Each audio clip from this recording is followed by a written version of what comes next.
క్రీస్తు ద్వారా మనకు విమోచన ఉన్నది. క్రీస్తు ద్వారా మనకు మన జీవితాలకు ఒక పవిత్రమైనటువంటి మార్గం ఉన్నది. అది పరలోక మార్గం. క్రీస్తును అనుసరించువారు మరి వారు ఎలాంటి పాపములో ఉన్నా వారిని దేవుడు ఏం చేస్తాడు?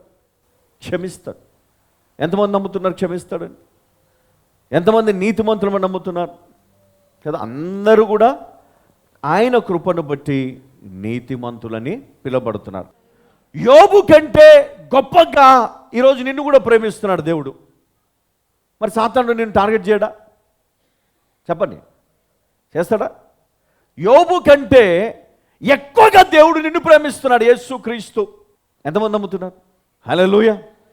యోబు కంటే గొప్పగా దేవుడు నన్ను ప్రేమిస్తున్నాడు. అందుకే సాతానుడు ఈరోజు నా జీవితంలో నాకు అనేకమైనటువంటి ఆపదలు, ఇబ్బందులు కలగజేస్తా ఉన్నాడు. ఎందుకు? నీ విశ్వాసాన్ని బలహీనపరచాలి, నీ ఆలోచనను మళ్లించాలి, నీకున్నటువంటి దేవుని పైన ఉన్నటువంటి ఆ భక్తి నుండి నిన్ను పక్కకు తప్పించాలి.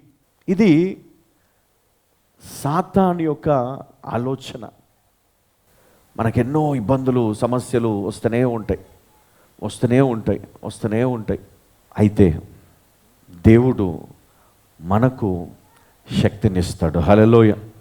ఎన్ని వచ్చినా, ఎన్ని ఆపదలు వచ్చినా, ఎన్ని ఇబ్బందులు వచ్చినా దేవుడు ఏం చేస్తాడు? మనల్ని కాపాడుతూ తీసుకొని వెళ్తాడంట. హల్లెలూయా. ఏం చేస్తాడు? కాపాడుతూ, బలపరుస్తూ. హల్లెలూయా.